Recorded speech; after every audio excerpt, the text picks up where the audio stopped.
말씀 보겠습니다. 잠언 14장 24절 말씀입니다. 같이 읽겠습니다. 지혜로운 자의 재물은 그의 면류관이요 미련한 자의 소유는 다만 미련한 것이니라. 아멘. 잠언 14장 24절 면류관이 되는 지혜로운 자의 재물이라는 제목으로 말씀 보겠습니다.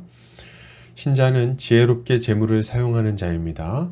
어리석은 자처럼 재물의 마음을 빼앗기지 않고 하나님과 이웃을 위해 재물을 사용합니다.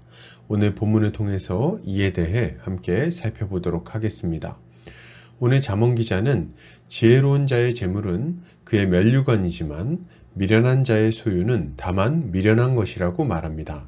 이것을 타번역본에서는 지혜로운 사람의 재산은 그에게 면류관이 되지만 어리석은 자의 소유물은 그에게 어리석음을 더해줄 뿐이다 라고 번역하고 있습니다. 본문은 지혜로운 사람과 어리석은 사람을 대조하고 있는데 전자는 재산을 가지고 있을 때 그것으로 영광을 얻지만 후자는 재물로 인해 어리석음이 더욱 심해질 뿐이라고 말합니다. 이것은 동일한 재물이라 할지라도 그것을 어떻게 사용하느냐에 따라서 그 결과가 달라진다는 것을 잘 보여주는 교훈입니다. 먼저 지혜로운 자에게 있어서 재물은 그의 면류관이 됩니다. 무슨 말일까요? 지혜로운 자는 그가 가지고 있는 재물로 인해서 사람들에게 칭송받고 존경받게 된다는 말입니다. 정말 그렇습니까? 네. 지혜로운 자가 재물을 가지고 있을 때 그것은 그를 영광스럽게 만드는 도구가 됩니다. 왜 그럴까요? 먼저 이것은 재물의 많고 적음 때문이 아님을 알아야 되겠습니다. 지혜로운 자는 적은 재물을 가지고도 사람들에게 칭찬을 받고 영광을 받기 때문입니다. 그러면 왜 사람들은 지혜로운 자의 재물을 칭찬하는 것입니까? 그 이유는 그가 재물을 사용하는 방식 때문에 그렇습니다. 지혜로운 자는 하나님을 경외하는 자예요. 이 말은 그가 하나님의 뜻에 따라 율법에 순종하며 살아가는 자임을 드러내는 것입니다. 그러면 그는 재물을 어떻게 사용합니까? 먼저는 하나님의 말씀에 따라 10의 1조를 하나님께 드릴 것입니다. 그것이 하나님의 것임을 인정하기 때문이죠. 10의 1조를 드린다는 것은 자신이 가진 것 전체가 하나님의 것이라는 믿음을 고백하고 있는 것입니다. 이때 재물은 몇 푼 돈이라고 생각할 수 없어요. 재물에는 자신의 시간과 땀과 눈물이 녹아있기 때문입니다. 그런 의미에서 10의 조는 자신이 하나님의 소유이며 자신의 인생 전체가 하나님께 온전히 바쳐졌다는 믿음을 고백하는 것이라고 볼 수 있는 것입니다.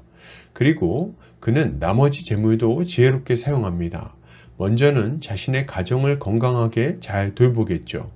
부모님을 봉양하고 배우자를 돌보며 자식들을 양육할 것입니다. 그래서 가정이 하나님의 공급하심 가운데 잘 세워지도록 하는 거예요. 또한 자신의 재물이 온전히 자신만을 위한 것이 아니라 자신에게 맡겨진 연약한 형제 자매들을 위해서 주어진 것임을 알고 그들을 도울 것입니다. 그는 손을 펴서 고아와 과부와 나그네를 돌볼 것이고 힘든 형제가 돈을 꾸려고 할 때 손을 감추지 않을 것입니다. 지혜로운 자의 이러한 재물 사용은 하나님의 마음과 뜻을 드러내기 때문에 보는 이들에게도 기쁨과 감사가 되는 거죠. 반면에 미련한 자의 소유는 어떻습니까? 미련한 자의 소유는 그를 더욱 미련하게 만들고 그의 미련함을 드러나게 만들 뿐입니다. 이게 무슨 말일까요? 미련한 자는 하나님을 경외하지 않는 자입니다. 하나님의 살아계심을 믿지 않을 뿐 아니라 그의 다스림을 받으며 살아가는 것이 인생에 참된 의미를 주고 만족과 기쁨을 준다는 것을 믿지 않는 것입니다.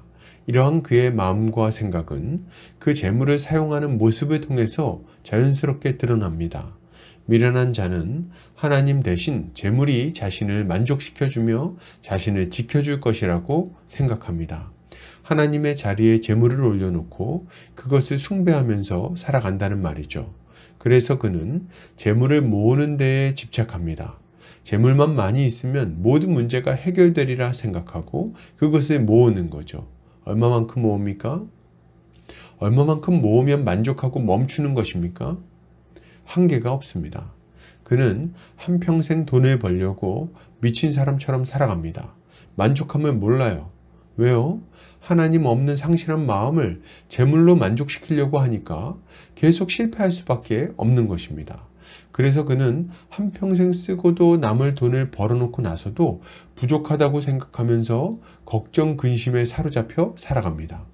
그럼 이렇게 모은 재물을 어떻게 사용할까요? 그는 이렇게 모은 재물을 온전히 자기 자신만을 위해서 사용합니다. 재물이 온전히 자신의 것이라고 생각하는 거예요. 그래서 이들은 다른 사람에게 나눌 줄을 모릅니다. 옷장에 옷은 좀이 먹고 창고에 곡식은 썩어 나갑니다. 하루에 3끼 먹고 사는 사람이 산 같은 곡식을 쌓아놓는 것이 무슨 의미가 있습니까? 그런데 그럼에도 불구하고 그렇게 하는 거예요. 미련한 자에게 많은 재물은 복이 아닙니다. 도리어 마지막 날에 무서운 심판을 불러오는 저주가 될 뿐인 거예요. 이것을 보는 사람들은 그의 어리석음을 비웃을 것입니다. 죽을 때 한 푼도 가져가지 못할 것을 모으고 지키느라 걱정 근심하고 허무하게 죽어서 한평 땅에 묻히기 때문입니다. 그러므로 여러분, 우리는 어떤 삶을 살아야 되겠습니까? 우리는 미련한 자의 모습을 버리고 지혜로운 자의 모습을 가져야 되겠어요. 성실하게 재물을 벌고 지혜롭게 사용해야 됩니다.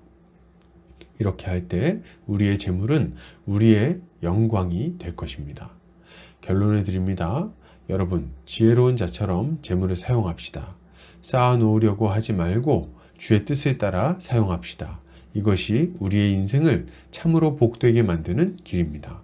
오늘도 주님의 지혜로 승리하는 성도님들 되시기를 주의 이름으로 축복합니다.